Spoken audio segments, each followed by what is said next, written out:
This story is based on a true event, where four friends got trapped in a deadly storm while fishing. The story begins with NFL player Marquis Cooper training with his coach Nick. Cooper's NFL teammate Corey Smith is also there. Between them, there's not just a coach-player relationship, but a genuine friendship.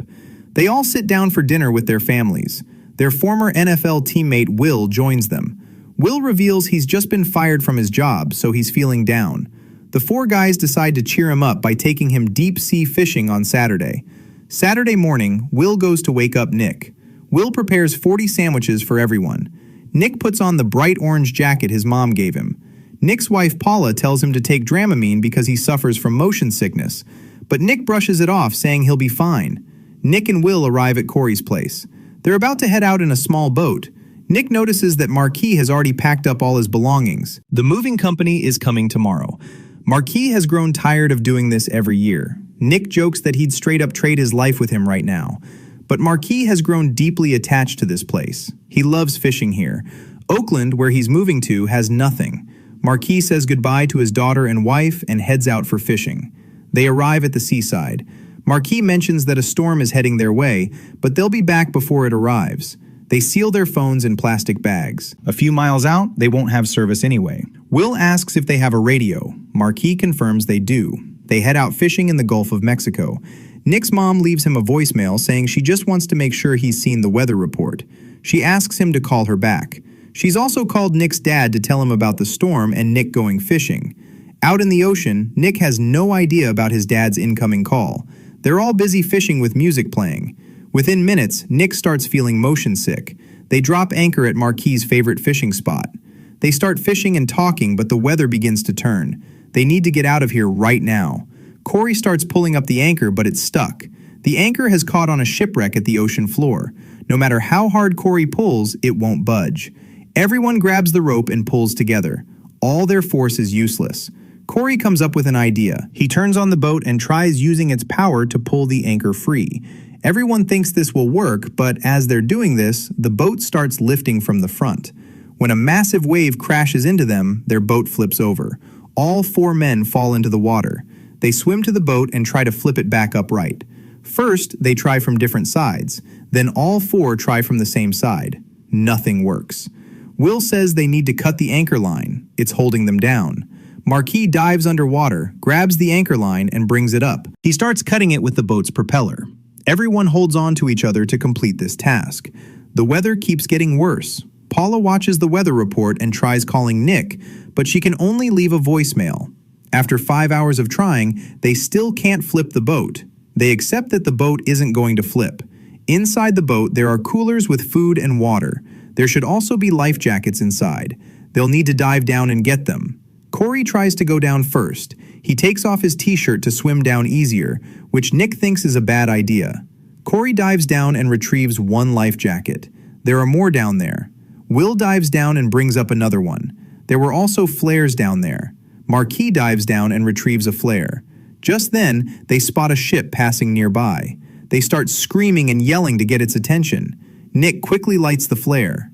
They try showing the flare to the ship, but the ship doesn't notice them. It keeps moving forward. Everyone feels defeated. Nick remembers his backpack. It has everyone's cell phones inside. Meanwhile, Paula tells Nick's mom that they still haven't been able to contact the guys, and I think we should call someone.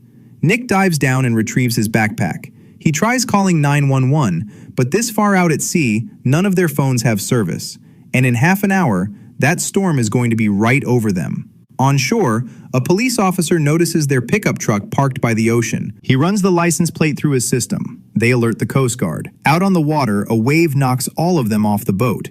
They climb back onto it. Marquis is starting to feel cold. Suddenly, they hear the sound of a massive wave approaching. This wave throws them off the boat again. Everyone yells to each other, asking where the boat is. No one can see anything. Corey finds the boat and calls everyone over. But in all the chaos, Will's leg gets cut. He starts bleeding. Coast Guard Captain Timothy Close gets updates from his entire team. He tells them to stay alert. The four men have now been lost at sea for 10 hours. Corey tries to keep everyone motivated, but Mary's condition keeps getting worse. He can barely hear anything. He tells Nick that there's something happening to me. He says, If it goes down here, then this is where it's supposed to happen. Marquis is suffering from hypothermia. He needs body heat. Paula's fear keeps growing. She keeps leaving voicemails for Nick. Mary's wife Rebecca calls her. She's also terrified. She's about to call the Coast Guard next. 20 hours have passed since they've been lost at sea. Mary's condition has deteriorated severely. They even use a flare to try to warm him up. But Mark is losing it. He's saying, "Let me go." The coastal chief receives word that the 4 men went out to sea. When he learns about their tiny boat, his concern deepens. 4 above-average-sized men in a small boat in this giant storm is extremely dangerous. And their fishing spot was 70 miles offshore. The chief says that nothing is worse than dying by hypothermia. And for people who are in fantastic shape with very little body fat, it's even worse.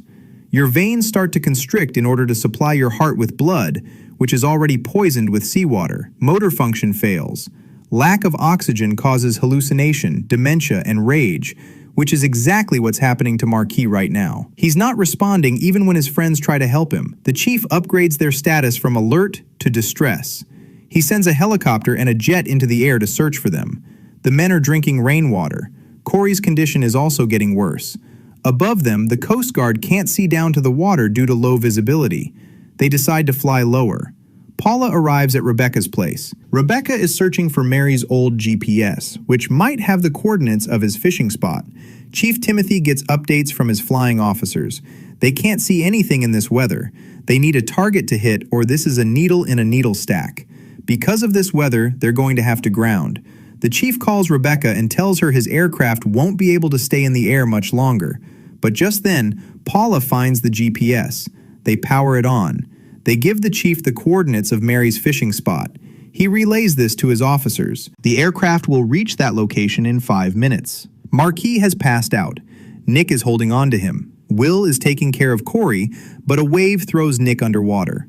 Will quickly grabs the rope tied to Marquis, but Marquis slips and drifts away into the water. Nick calls out to him, but it's no use. The same thing is starting to happen to Corey now.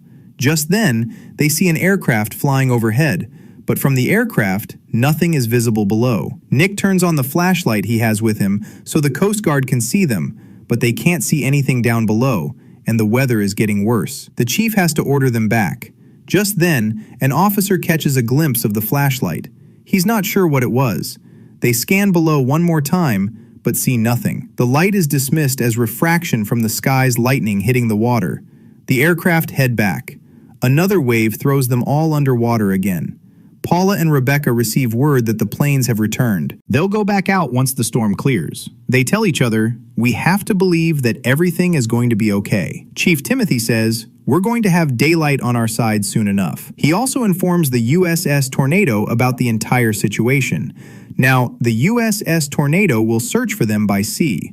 The entire crew is ordered to keep their eyes on the water because in this weather, electronic devices often become faulty and unreliable. Nick and Will have also lost Corey now. They're shouting his name, hoping he'll hear them and come back, but all their efforts are useless. Will says they were bigger than us, stronger than us, better than us, and this thing still beat them. Nick says they had no body fat, which hurt them, and I've got this big stupid jacket on which is completely soaked, but it's giving me at least a little warmth, and that's why we gotta get you wrapped up.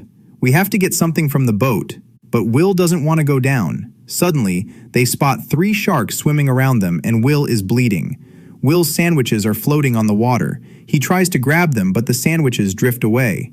Soon, news of all 4 men going missing hits the media.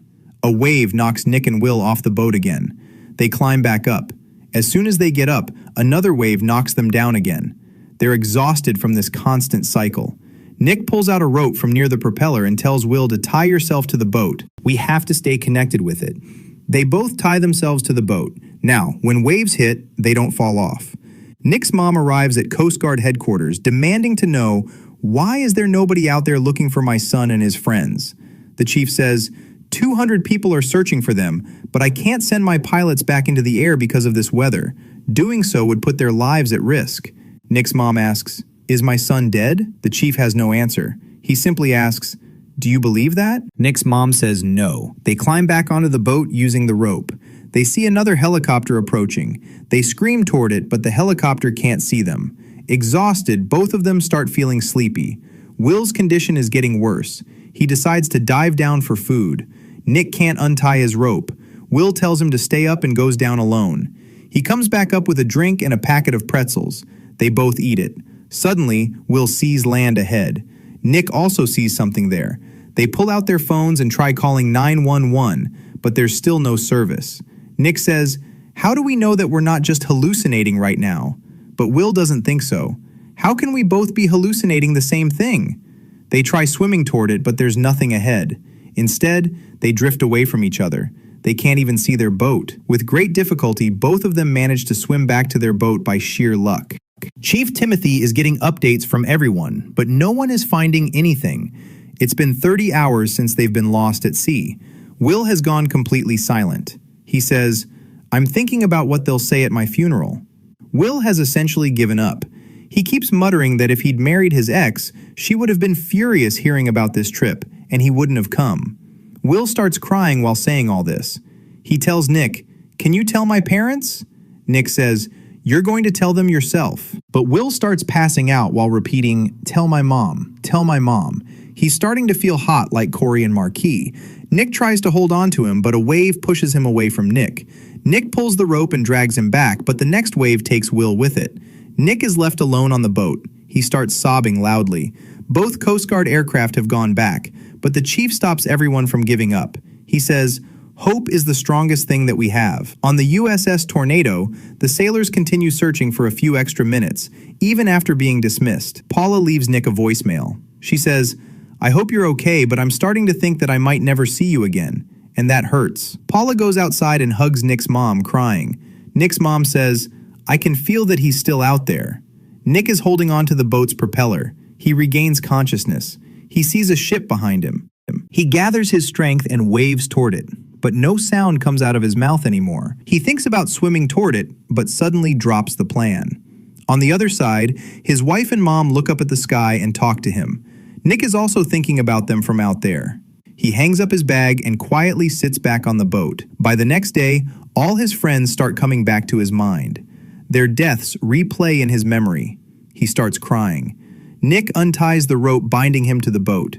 He's given up too. But just then, the crew of the USS Tornado spots him. Chief Timothy wastes no time and sends his helicopter there as well. Nick opens his eyes. He sees help arriving. The Coast Guard reaches him and lifts him up. Nick is airlifted. The Coast Guard is overjoyed. As soon as they learn his name, they call and inform his family. The Coast Guard doesn't give up on the other three. They search for them for 3 days, but don't even find their bodies. Only Nick survived this incident. And with that, friends, our story ends right here. Let us know in the comments how you like this explanation. Don't forget to like the video and subscribe to the channel. We'll meet you in another video just like this.